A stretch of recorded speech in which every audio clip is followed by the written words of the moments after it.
Bullet ಅವರಿಗೆ Heggadde studio ಕಡೆಯಿಂದ ಒಂದು 10 ಪ್ರಶ್ನೆಯನ್ನು ಕೇಳ್ತೀವಿ. ಟಕ್ ಟಕ್ ಟಕ್ ಟಕ್ ಅಂತ 1 ವರ್ಡ್ ಆನ್ಸರ್ ಬೇಕು ನಮಗೆ. ಅಂದರೆ ಇಲ್ಲಿ ಯಾವುದೇ ರೀತಿಯಾದಂಥ ಇದು ಬೇಡ, ಏನು ಅನಿಸುತ್ತೋ ಅದನ್ನು ಹೇಳಿಬಿಡಿ, 1 ವರ್ಡ್ ಆನ್ಸರೇ ಇರಲಿ ಅಂತ ನಾನು ಕೇಳೋಕೆ ಇಷ್ಟಪಡ್ತೀನಿ. ನಾನು ಇದೇ ಕಣ್ಣಾಗ ನೋಡೇ ಬಿಡ್ತೀನಿ.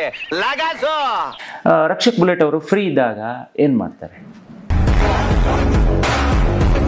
ಫ್ರೀ ಇದ್ದಾಗ ಜಿಮ್ಗೆ ಹೋಗ್ತೀನಿ. ಜಿಮ್ ಡೈಲಿ ಇದ್ದೇ ಇರುತ್ತೆ ರೆಗ್ಯುಲರ್ ಆಗಿ. ಟೈಮ್ ಈಗ ಹೇಳ್ಕೊಂಡೆ ಎಲ್ಲ ಹೆಂಗಸ್ರು ಆಟ ಆಡಿಸ್ತಿದ್ದಪ್ಪ ಅವನು. ರಕ್ಷಕ್ ಬುಲೆಟ್ ಅವರು ಯಾವ ಫೋನನ್ನು ಯೂಸ್ ಮಾಡ್ತಾರೆ? ಒಂದು ಐಫೋನ್ ಯೂಸ್ ಮಾಡ್ತೀನಿ, ಒಂದು ಸ್ಯಾಮ್ಸಂಗ್ ಯೂಸ್ ಮಾಡ್ತೀನಿ. ಐಫೋನ್ ಎಲ್ಲ ಅಷ್ಟು ಯೂಸ್ ಮಾಡಕ್ಕೆ ನಂಗೆ ಪೇಷನ್ಸ್ ಇಲ್ಲ. ಫಸ್ಟ್ ಆಫ್ ಆಲ್ ತುಂಬ ಕೋಪ ನನಗೆ. ಅದಕ್ಕೆ ಸ್ಯಾಮ್ಸಂಗ್ ರಪ್ರಪ್ ಅಂತ ಯೂಸ್ ಮಾಡ್ಕೊಂಡು ಆಂಡ್ರಾಯ್ಡ್ ಮೊಬೈಲ್ಗಳು ಯೂಸ್ ಮಾಡ್ತೀನಿ ಅಷ್ಟೇ. ರಕ್ಷಕ್ಗೆ ಈ ತರ ಟ್ರೋಲು ಇದೆಲ್ಲ ನೋಡಿದಾಗ ತುಂಬಾ ಸಿಟ್ಟು ಬರುತ್ತಾ ಹೆಂಗೆ ಅಂತ? ಇಲ್ಲ, ತುಂಬಾ ಖುಷಿ ಅನ್ಸುತ್ತೆ. ತುಂಬಾ ಖುಷಿ ಅನ್ಸುತ್ತೆ. ಯಾಕಂದ್ರೆ ನನ್ನ ಬೆಳ್ಸಕ್ಕೋಸ್ಕರನೇ ಪಾಪ ಅವರೆಲ್ಲ ನನ್ನ ಆತರ ಮಾಡ್ತಿರೋದು ಒಳ್ಳೇದು. ರಕ್ಷಕ್ ತುಂಬಾ ದುರಹಂಕಾರಿ, ಯಾರಿಗೂ ಮರ್ಯಾದೆ ಕೊಡಲ್ಲ ಅಂತ ನೀವೇನ್ ಹೇಳ್ತೀರಿ? ಇವಾಗ ಬಿಗ್ ಬಾಸ್ ಮನೆ ಒಡೆ ನೋಡಿರ್ತಾರೆ ನಾನೇನು ಅಂತ, ಅದೇ ಸಾಕು ಉತ್ತರ. ಅವನ್ಗೆ ಯಾರು ಕೊಟ್ಟರು ಗುರು?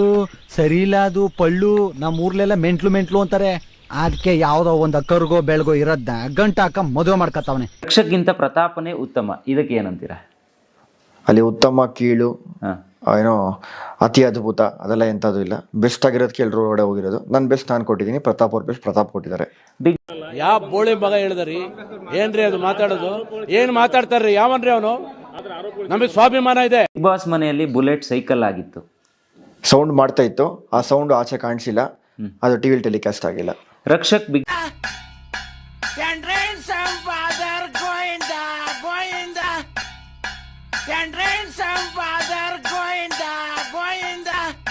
ಬಿಗ್ ಬಾಸ್ಗೆ ಹೋಗೋ ಕ್ಯಾಂಡಿಡೇಟ್ ಅಲ್ಲ.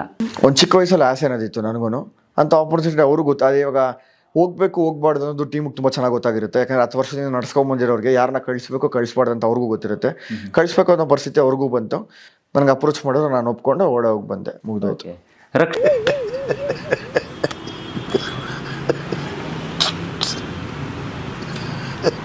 ರಕ್ಷಕ್ ಅವರ ಫೇವ್ರೆಟ್ ಪ್ಲೇಸ್ ಯಾವುದು? ಮೈಸೂರು. ಯಾಕಾಗಿ? ಚಾಮುಂಡಿ ಬೆಟ್ಟಕ್ಕೆ ನಾನು ಏನೇ ಕಷ್ಟ ಇದ್ರು, ನಾನು ಏನೇ ಖುಷಿಯಾಗಿದ್ರು, ಫಸ್ಟ್ ಚಾಮುಂಡಿ ಬೆಟ್ಟಕ್ಕೆ ಹೋಗಿ ಕೈ ಮುಕ್ಕೊಂಡು, ನನ್ನ ಮ್ಯಾನೇಜರ್ಗೆ ಹೋಗಿ ಕೈ ಮುಕ್ಕೊಂಡು ಅಲ್ಲಿಂದ ಸ್ಟಾರ್ಟ್ ಮಾಡ್ತೀನಿ ಎಲ್ಲಾದ್ರೂ. ರಕ್ಷಕ್ ಇದೆಲ್ಲ ಕಲ್ಪನೆಲೇ ಇರ್ಲಿ, ಆ ಕಲ್ಪನೆಯಲ್ಲಿ ಇದ್ದಷ್ಟು ಮಜಾ. ರಕ್ಷಕ್ ಅವರ ಫೇವ್ರೆಟ್ ಪರ್ಸನ್ ಯಾರು?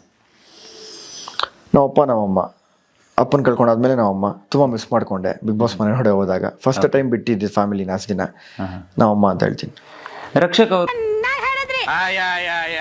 10 ಡೈಲಾಗ್ ಅನ್ನ ಹೊಡೆದು ಕರ್ನಾಟಕವನ್ನ ಕೊಂಡ್ಕೊಂತೀನಿ ಅಂತ ಹೇಳ್ತಾ ಇದ್ರು. ಬಿಗ್ ಬಾಸ್ ಮನೆಯಲ್ಲಿ 1 ಡೈಲಾಗ್ ಕೂಡ ಬರಲಿಲ್ಲ, ಯಾಕೆ? ಟೆಲಿಕಾಸ್ಟ್ ಆಗಿಲ್ಲ ಅಂದ್ರೆ ಅದು ನನ್ನ ತಪ್ಪಲ್ಲ. 7 ಡೈಲಾಗ್ ಹೊಡೆದಿದ್ದೀನಿ ಪ್ರಥಮ ಬಂದಾಗ. ಟೆಲಿಕಾಸ್ಟ್ ಮಾಡಿದ್ರೆ 2, ಇನ್ನು ಮಿಕ್ಕಿದ್ದು 5 ಡೈಲಾಗ್ ಎಲ್ಲೋಯ್ತು. ವಿನಯ್, ಯಾರು ಮಾಡಕ್ ಸಾಧ್ಯ ಆಗಲ್ಲ. ಯಾವನ ಇದ್ದಾನಲ್ಲಿ ರಾಜ್ಯದಲ್ಲಿಲ್ಲ. ರಕ್ಷಕ್ ಅಂತ ಹೇಳಿದ್ರೆ ಬರೀ ಬಿಲ್ಡಪ್. ನನಗೇನು ಯಾವತ್ತೂ ಹಂಗೆ ಅನಿಸಿಲ್ಲ. ನನ್ನ ಬಗ್ಗೆ ನಾನೇ ಪ್ರಚೋದನೆ ತೊಗೊಬೇಕು. ಇಲ್ಲಿ ಯಾರು ಹೀರೋ ಮಾಡಲ್ಲ, ನಮಗೆ ನಾವೇ ಹೀರೋ ಆಗಬೇಕು, ಅದು ಸತ್ಯ. ಇಲ್ಲಿ ಯಾರೋ ಬಂದ್ಬಿಟ್ಟು ನಮಗೆ ಪಬ್ಲಿಸಿಟಿ ಕೊಡಲ್ಲ. ನಮಗೆ ನಾವು ಪಬ್ಲಿಸಿಟಿ ಮಾಡ್ಕೊಂಡ್ರೆ ಜನ ಕಂಡು ಕಾಣಿಸ್ಕೊಂತೀವಿ. ರಾಜಕೀಯ, ಸಿನಿಮಾ ಎರಡೂ ಹಿಂಗೇನೆ. ರಕ್ಷಕ್ ಅವ್ರಿಗೆ ಈಗ ಸೂಪರ್ ಇವ್ನ್ ಕೊಡ್ತಾ ಅರ್ಧ ಗ್ಲಾಸ್ ಟೀಗೆ ಹಂಸಲೇಖ ಅವ್ರನ್ನ ಯಾಕ್ರ ಇಲ್ಲಿಗೆ ಹೇಳ್ತೀರಾ? ಮಾಮ ನನಗಿದ್ರ ಒಂಥರ ಸಂತೋಷ.